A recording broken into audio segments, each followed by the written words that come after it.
नमस्कार दोस्तों, free study 94 YouTube channel पे आपका फिर से स्वागत है। आज हम बात करने वाले हैं सीएमई करंट अफेयर्स के अंतर्गत प्रमुख सम्मेलन बिहार सूचकांक और रिपोर्ट 2024 के अंतर्गत किस स्थान पर है विभिन्न सूचकांक रिपोर्ट में, वो हम देखेंगे। और एक सबसे इंपॉर्टेंट टॉपिक है बिहार के आगामी लक्ष्य, बिहार सरकार के द्वारा जो आगामी लक्ष्य तय किया गया है उस पर हम चर्चा करेंगे। संभवतः आप ये जो सेगमेंट है, अगर आप ये पूरा सेगमेंट को अगर आप तैयार कर लें तो लगभग आपका 2 से 3 प्रश्न जो है आपको यहाँ पे से देखने को मिल सकता है। यानी प्रत्येक सेगमेंट से आपके एक एक क्वेश्चन बनता है यहाँ पे। ठीक है, आप विगत वर्षों का प्रश्न देखिएगा तो लक्ष्य से भी प्रश्न पूछा जा चुका है, सूचकांक से तो प्रत्येक वर्ष प्रश्न देखने को मिला है और सम्मेलन से भी प्रत्येक वर्ष जो है प्रश्न देखने को मिला है। तो वीडियो को शुरू से लास्ट तक देखिएगा। वीडियो अगर पसंद आए तो लाइक जरूर करना है, और चैनल पे नए हैं और चैनल को अभी तक सब्सक्राइब नहीं किया है दोस्तों तो प्लीज चैनल को जरूर सब्सक्राइब कीजिए। सीएमई करंट अफेयर्स का हमने पूरा का पूरा एक प्ले लिस्ट बना करके रखा है, आप उसके माध्यम से पूरा का पूरा रिवीजन कर सकते हैं। डायरेक्ट आप शुरू करके लगभग 2 से 3 घंटे लगातार अगर आप देखें, कहीं ट्रेवल कर रहे हैं, उसके माध्यम से भी चीजों को कर सकते हैं। टेलीग्राम चैनल हमारा है फ्री स्टडी 94 के नाम से, आप वहां पे जाकर के सारे पीडीएफ आप डाउनलोड करके रख सकते हैं, पढ़ सकते हैं, ताकि आप ट्रेवल करते हुए कहीं बैठे हुए हैं, ताकि जो है आपके समय का यूटिलाइज हो सके। ठीक है, तो बिना किसी देर किए हम अपने टॉपिक को स्टार्ट करते हैं। बात करने वाले हैं प्रमुख सम्मेलन का। ठीक है, ये आज का हमारा पहला टॉपिक है। देखिए, सम्मेलन का नाम यहाँ पे दिया हुआ रहेगा और यहाँ पे इससे रिलेटेड जो इंपॉर्टेंट तथ्य हैं वो दिए हुए हैं, ये ध्यान रखना है। ठीक है, सबसे पहले हम बात करें तो कहा जाता है मखाना पर राष्ट्रीय सेमिनार का गठन किया गया। कब आयोजन किया गया बताइए? ये तो 8 से 10 जून 2024 तक ये चला। ठीक है, भोला पासवान शास्त्री कृषि महाविद्यालय पूर्णिया में जो है इसका आयोजन किया गया, ये आपको याद रखना है। ठीक है, नेक्स्ट कहा जा रहा है धर्म संस्कृति संगम कार्यक्रम जो कि बोधगया में संपन्न हुआ, और आयोजन कब हुआ था? तो 6 जून 2024 को। ठीक है, ये बोधगया गया में हुआ था, ये भी आपको याद रखना है। कहा जा रहा है जकार्ता फ्यूचर्स फोरम, इसका आयोजन जो है 3 मई 2024 को इंडोनेशिया में हुआ है, और बिहार का प्रतिनिधित्व जो है वो वंदना प्रेयसी जो के द्वारा किया गया है। तो ये आपको याद रखना है, जकार्ता फ्यूचर्स फोरम। ठीक है, कहाँ पे इसका आयोजन हुआ? तो इंडोनेशिया में हुआ है, और बिहार का प्रतिनिधित्व जो किए हैं वो किए हैं वंदना प्रेयसी। ठीक है, नेक्स्ट कहा जा रहा है दक्षिणी एशियाई पुरातत्व समिति का 8वां अंतरराष्ट्रीय महासम्मेलन जो है इसका जो है आयोजन जो किया गया, ये किया गया आपका 4 से 7 अप्रैल 2024 तक, और ये जो है बिहार संग्रहालय पटना में किया गया। और ऐसा जो है पहली बार इसका आयोजन किया गया है, तो इसको आप स्टार मार्किंग करके रखिए, क्योंकि जहां भी आपको पहली बार आ जाए, ठीक है, तो आप इसको स्पेशल कैटेगरी में रख करके इसको आप 2-4 बार रिवीजन जरूर कीजिए। नेक्स्ट कहा जा रहा है मिथिला स्वर्णिम समिट 2024, इसका जो आयोजन है दोस्तों ये हुआ है आपका कब? 31 मार्च 2024 को झांझरपुर मधुबनी में। ठीक है, मिथिला स्वर्णिम समिट 2024, और कहां पे आयोजन हुआ? तो ये हुआ है झांझरपुर मधुबनी में। कब हुआ है? 31 मार्च 2024 को। ठीक है, आगे बढ़ते हैं। कहा जाता है 30वां राष्ट्रीय निर्वाचन आयुक्त सम्मेलन, इसका जो आयोजन है 15 से 17 मार्च 2024 तक हुआ है महाबोधि सांस्कृतिक केंद्र बोधगया में, और इसकी जो अध्यक्षता है ये भी आपको याद रखना है, बिहार के राज्यपाल जो है राजेंद्र विश्वनाथ अलेरकर द्वारा किया गया। ठीक है, अध्यक्षता। नेक्स्ट कहा जा रहा है यहाँ पे बौद्ध विद्वानों के अंतरराष्ट्रीय संघ फोरम का पहला संस्करण ये जो है इसका आयोजन कहाँ किया गया? तो इसका आयोजन जो है देखिए कहाँ पे?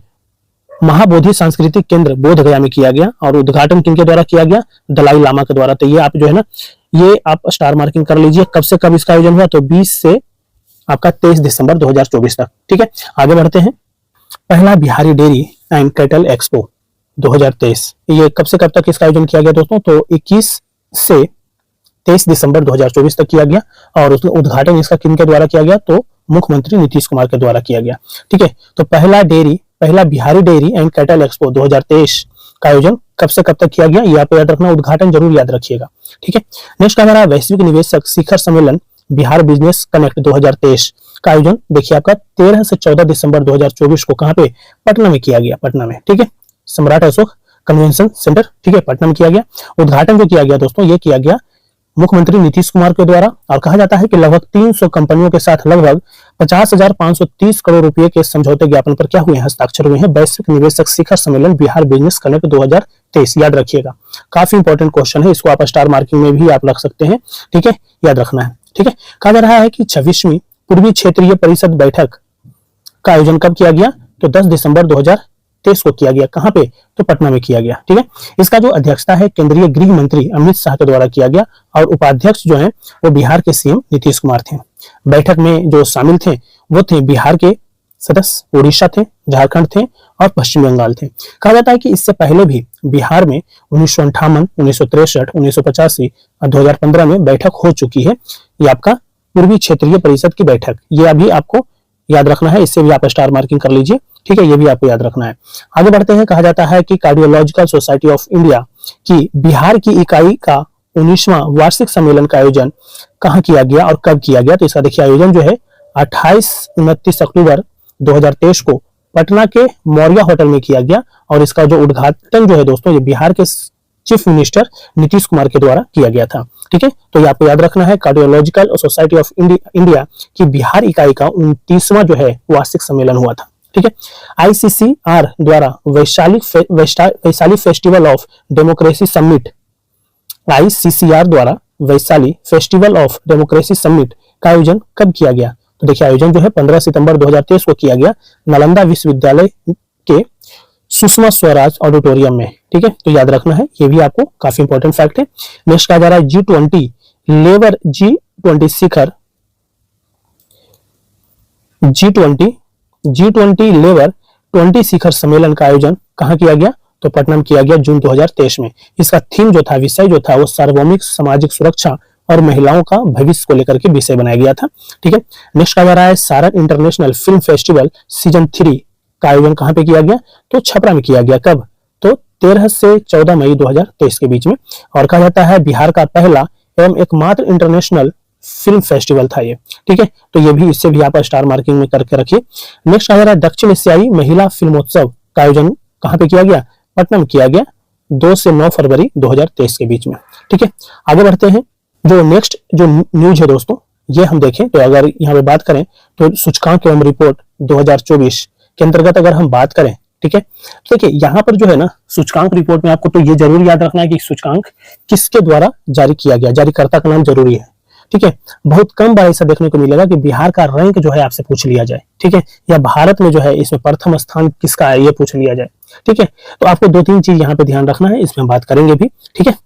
तो पहला कहा जा रहा है यहाँ पे छठा राज्य खाद्य सूचकांक 2024 किसके द्वारा? तो फसाई के द्वारा, ठीक है। कहा जाता है बिहार का जो स्थान है वो 21वां है और स्कोर जो है 36.5 है।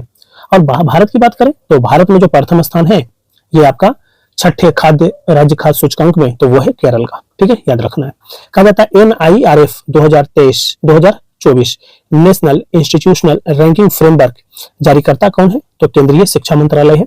और इसमें अगर हम बात करें बिहार का रैंक जो है तो इंजीनियरिंग कोटि में IIT पटना का 34वां स्थान मिला है, ओवरऑल में 73वां स्थान मिला है, मैनेजमेंट कोटि में IIM बोधगया को 31वां स्थान मिला है और मेडिकल कोटि में IIMS पटना को यानी एम्स पटना को 26वां स्थान मिला है। ओवरऑल जो है 99वें स्थान पर है, ठीक है, याद रखना है। यहाँ पे अगर भारत के परिप्रेक्ष्य में बात करें तो कहा जाता है कि ओवरऑल में जो है भारत में जो प्रथम है वो IIT मद्रास है, द्वितीय जो सेकेंड पोजीशन पर है वो Indian institute of science Bengaluru है, ठीक है, याद रखना है। आगे बढ़ते हैं। कहा जाता है हेल्थ एंड वेलनेस सेंटरों के परफॉर्मेंस के आधार पर रैंकिंग कब जारी किया गया? मार्च 2024 में। और इसमें जो है किसके द्वारा ये जारी किया गया? तो बिहार स्वास्थ्य विभाग के द्वारा जारी किया गया दोस्तों। इसमें जो है प्रथम जो जिला है वो है लखीसराय, लगातार तीसरे महीने, ठीक है, और अंतिम जो है पश्चिमी चंपारण का है, तो ये भी आपको स्टार मार्किंग कर लीजिए। और कब किया गया इसको? ये जो है जारी किया गया रिपोर्ट, तो आपका ये मार्च 2024 में बिहार स्वास्थ्य विभाग के द्वारा जारी किया गया है।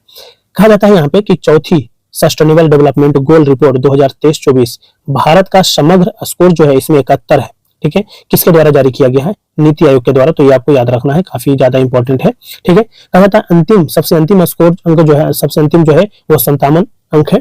और भारत में जो है पहले स्थान पर केरल, उत्तराखंड सबसे ऊपर है जिसको अंक जो प्राप्त हुए हैं 79, ठीक है, याद रखना है। कहा जाता है कि चौथी SDG रिपोर्ट 2023-24 के अनुसार स्वच्छ जल व स्वच्छता के मामले में जो रिपोर्ट जारी किया है वो किसके द्वारा जारी किया गया है? नीति आयोग के द्वारा। और बिहार का जो स्थान है वो तीसरे स्थान पर है। और इसमें आप देखें तो स्कोर जो है 98% है और राष्ट्रीय औसत की बात करें तो 89% है। और अगर हम भारत में प्रथम बात करें तो गोवा है इस मामले में, ठीक है, इस बात का भी आप ध्यान रखिए। नेक्स्ट बात करते हैं। कहा जाता है एशिया यूनिवर्सिटी रैंकिंग 2024 किसके द्वारा जारी किया गया? तो टाइम्स हायर एजुकेशन के द्वारा जारी किया गया दोस्तों। और इसमें जो है बिहार में जो प्रथम है, ठीक है, ये है IIT पटना जो आपको 163वें स्थान पर है।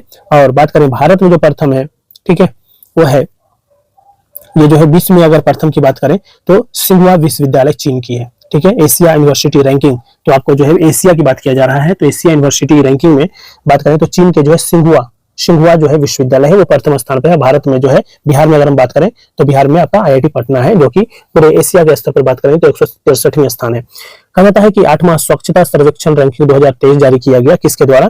तो आवास एवं शहरी मंत्रालय के द्वारा। बिहार का जो स्थान है वो 15वां है। कहा जाता है 1 लाख से अधिक की आबादी वाले शहरों में पटना की जो रैंकिंग है वो 77वां है, यानी 77th पोजीशन पे है। और गंगा किनारे वाले स्वच्छ शहरों की श्रेणी में पटना का जो स्थान है, रैंक है, वो 6ठा है। ठीक है, बात करें भारत के परिप्रेक्ष्य में तो इंदौर एवं सूरत जो है शहरों के मामले में प्रथम स्थान पर है और महाराष्ट्र राज्यों में जो है प्रथम स्थान पर है। इस बात का भी आप ध्यान रखिए। आगे बात करते हैं दोस्तों, यहाँ पे कहा जाता है राष्ट्रीय बहुआयामी गरीबी सूचकांक 2023, तो यह भी आपको जरूर याद रखना है। जारीकर्ता कौन है? तो नीति आयोग है। बिहार का जो रैंक है ये सबसे गरीब है, सबसे गरीब कितना? 33.76% सबसे गरीब। और सबसे गरीब जिला जो है अररिया है और सबसे कम गरीब जो जिला है वो है सिवान। तो इस बात का भी आप ध्यान रखिए और ये आप स्टार मार्किंग कर लीजिए। कहा जाता है कि भारत में जो प्रथम है वो है केरल, सबसे अमीर राज्य है ये। ठीक है, कहा जाता है जल जीवन सर्वेक्षण 2023 की बात किया जाए तो किसके द्वारा जारी किया गया? पेयजल एवं स्वच्छता विभाग के द्वारा जो जारी किया गया। और बिहार का जो रैंक है प्रथम स्थान पर जो है वो समस्तीपुर है, द्वितीय स्थान पर बात करें तो शेखपुरा है और तृतीय स्थान पर बात करें तो सुपौल है। भारत में प्रथम की बात करें दोस्तों तो ये समस्तीपुर ही है, तो आपको याद रखना है। इसे भी आप स्टार मार्किंग कर लीजिए। आगे बढ़ते हैं, कहा जाता है लॉजिस्टिक प्रदर्शन सूचकांक 2023, और यहाँ पे बात करें कि किसके द्वारा जारी किया गया है तो वाणिज्य एवं उद्योग मंत्रालय के द्वारा। कहा जाता है नेक्स्ट पे कि गरीबी रेखा से बाहर आने में जो है किस रैंक पर है। ठीक है, तो गरीबी रेखा से बाहर की रैंकिंग में किसके द्वारा ये जारी किया गया है तो ये नीति आयोग के द्वारा। और बिहार का जो स्थान है द्वितीय स्थान है, कितने? तो आपको 3.77 करोड़, सर्वाधिक जो है पूर्वी चंपारण में। ठीक है, कहा जाता है यूपी में जो है 594 करोड़ है। ठीक है, तो आपको याद रखना है। कहा जाता है तीसरा निर्यात तत्परता सूचकांक 2022 किसके द्वारा जारी किया गया तो नीति आयोग के द्वारा जारी किया गया। स्कोर जो है वो 22वां है, कितना? 22वां रैंक है। और स्कोर जो है 41.06 है और सर्वाधिक जो है बेगूसराय का है। ठीक है, कहा जाता है भारत के स्तर पर अगर हम बात करें तो तमिलनाडु का स्कोर जो है आपका 80.89 है। ठीक है, बात करते हैं यहाँ पे राज्य के कॉलेजों में विद्यार्थियों का नामांकन 2021-22, तो ये किसके द्वारा जारी किया गया तो all India survey on higher education. प्रथम प्रति कॉलेज में 2088 विद्यार्थियों का नामांकन हुआ। और कहा जाता है राष्ट्रीय स्तर पर नामांकन जो है 709 विद्यार्थियों का हुआ है। बाल विवाह के बारे में अगर हम बात करें तो लाइसेंस के द्वारा ये जारी किया गया रिपोर्ट बाल विवाह। कहा जाता है कि प्रथम स्थान पर जो है बिहार है। ठीक है, बाल विवाह में, जिसकी जो परसेंटेज की बात करें तो 16.7% है। बिहार में सर्वाधिक बाल विवाह का प्रतिशत जो है सुपौल में है, तो ये आपको स्टार मार्किंग करके रखना है ये वाले फैक्ट के लिए कि बिहार में सर्वाधिक बाल विवाह का प्रतिशत किस जिले में है तो सुपौल में है। ठीक है, और हम बात करें भारत के परिप्रेक्ष्य में तो कहा जाता है भारत में जो प्रथम है वो बिहार है। आगे हम बात करते हैं, कहा जाता है कि असंगठित क्षेत्र के श्रमिकों की सर्वाधिक संख्या के मामले में जो रैंक है वो किसके द्वारा जारी किया गया है तो केंद्रीय श्रम एवं रोजगार मंत्रालय के द्वारा जारी किया गया है। बिहार का जो स्थान है वो सेकंड है और जो भारत में प्रथम जो है वो है यूपी। कहा जाता है डाइट के आधार पर राज्यों का रैंकिंग क्या है तो ये जो जारी करता है वह स्कूल शिक्षा एवं साक्षरता विभाग के द्वारा जारी किया गया है। और बिहार का जो स्थान है इसमें तीसरे पोजीशन पर है और केरल जो है ये प्रथम स्थान पर कायम है। ठीक है, आगे बढ़ते हैं। कहा जाता है घरेलू बिजली उपभोक्ता की संख्या में जो स्थान है वो बिहार का जो रैंक है उसमें दूसरा है और भारत में जो प्रथम है वो उत्तर प्रदेश है, याद रखना है। कहा जाता है कि एस्पिरेशनल ब्लॉक प्रोग्राम की पहली डेल्टा रैंकिंग में पूर्वी भारत में जो है ये जो प्रथम स्थान पर जो है वो बिहार है। ठीक है, अंदर ब्लॉक सिवान का, ठीक है, प्रथम स्थान पर। और ये जारी करता कौन है तो नीति आयोग है। ठीक है, तो याद रखना है। कहा जाता है ईज ऑफ लिविंग इंडेक्स 2022 किसके द्वारा जारी किया गया? आवास एवं शहरी मंत्रालय के द्वारा, जिसमें पटना का जो स्थान है वो 33वां है बड़े शहरों में और मुजफ्फरपुर जो है छोटे शहरों में सबसे खराब पोजीशन पर है ईज ऑफ लिविंग इंडेक्स। कहा जाता है भारत में प्रथम जो है वो बेंगलुरु है बड़े शहरों में और शिमला जो है वो छोटे शहरों में है, याद रखना इस बात का। कहा जाता है आकांक्षी जिला डेल्टा रैंकिंग किसके द्वारा जारी किया जाता है तो ये जारी किया जाता है दोस्तों नीति आयोग के द्वारा। और बिहार में जो है कहा जाता है द्वितीय स्थान पर जो है गया है और तृतीय स्थान पर जो है जमुई है, याद रखना इस बात का भी। कहा जाता है भारत में जो प्रथम है वो पूर्वी शिवभूम है झारखंड का। ठीक है, कहा जाता है 7वां पब्लिक अफेयर्स इंडेक्स 2022 किसके द्वारा जारी किया गया तो पब्लिक अफेयर्स सेंटर बेंगलुरु के द्वारा। कहा जाता है कि बिहार का जो स्थान है वो 15वां है और जो स्कोर मिला है 0.461% मिला है, स्कोर मिला है। ठीक है, परसेंट नहीं। बड़े राज्यों में हरियाणा जो है प्रथम स्थान पर है। नेक्स्ट कह रहा है राज्य ऊर्जा ऊर्जा जलवायु सूचकांक 2022, राज्य ऊर्जा जलवायु सूचकांक 2022 जो जारी किया है वो है नीति आयोग। बिहार को जो स्थान मिला हो 15वां और स्कोर जो प्राप्त हुआ है वो 38.3 है। ठीक है, कहा जाता है बड़े राज्यों में जो प्रथम, भारत में प्रथम है वो है गुजरात, और छोटे राज्यों में भारत में जो प्रथम है वो है गोवा, याद रखना है। इंडिया जस्टिस रिपोर्ट 2022 की बात करूं तो ये जो डेटा जारी किया गया है, ठीक है, रिपोर्ट जारी किया गया है, ये है टाटा ट्रस्ट के द्वारा, और बिहार का जो स्थान है इसमें 16वां है और स्कोर जो मिला है 4.32 मिला है। ठीक है, अगर हम बात करें भारत के स्तर पर भारत में प्रथम कौन है तो कर्नाटक है, इस बात का ध्यान रखिए। कहा जाता है सामाजिक प्रगति सूचकांक 2022, और ये जो है आपका प्रधानमंत्री के आर्थिक सलाहकार परिषद के द्वारा ये जारी किया गया है सामाजिक प्रगति सूचकांक, और इसमें जो है बिहार जो है 35वें स्थान पर है और स्कोर कितना है 44.47, नीचे से दूसरे पायदान पे है। ठीक है, और पहले पायदान पर जो है भारत में वो है पुदुचेरी। ठीक है, याद रखना है। कहा जाता है कि एस्पिरेशनल डिस्ट्रिक्ट प्रोग्राम में देश का श्रेष्ठ जिला कौन सा है, ये रिपोर्ट किसने के द्वारा जारी किया गया तो नीति आयोग के द्वारा जारी किया गया। बिहार में जो है वो बिहार का जो है जमुई जिला जो है क्या है दूसरे स्थान पर है। ठीक है, और रायगढ़ उड़ीसा का जो है वो है भारत में प्रथम जिला है। ठीक है, एस्पिरेशनल डिस्ट्रिक्ट प्रोग्राम में देश का श्रेष्ठ जिला कौन सा है। ठीक है, आगे बढ़ते हैं। कहा जाता है एक हमारा नया टॉपिक है दोस्तों, और यहाँ पे अगर हम बात करें तो बिहार सरकार का जो आगामी लक्ष्य है उसके बारे में आपको पता हो जाएगा कि कब किसे फिनिश करने का प्लान है गवर्नमेंट का। सबसे पहले अगर हम बात करें तो कहा जाता है बिहार सरकार द्वारा शुद्ध कार्बन उत्सर्जन हासिल करने का जो लक्ष्य रखा गया है वो 2070 का रखा गया है, इस बात का ध्यान रखिएगा। कहा जाता है उस शिक्षा के लिए 50% सकल नामांकन अनुपात हासिल करने का जो लक्ष्य रखा गया है वो 2035 का रखा गया है, और हेपेटाइटिस को पूर्णतः समाप्त करने की बात अगर हम करें तो 2030 तक है। कहा जाता है एड्स को पूर्णतः समाप्त जो है 2030 तक किया जाएगा, और सौर ऊर्जा से 20% बिजली हासिल जो किया जाएगा वो 2030 तक किया जाएगा, याद रखना है। सड़क दुर्घटना में 50% की कमी लाने का लक्ष्य जो है वो है आपका 2030 तक। कहा जाता है 100% साक्षरता हासिल करना उसका जो लक्ष्य रखा गया है 2030 ही है। कहा जाता है कृषि एवं सहवर्ती क्षेत्रों में 1.62 लाख करोड़ रुपए व्यय करने का लक्ष्य किसके द्वारा, कब इसका लक्ष्य है 2028 तक।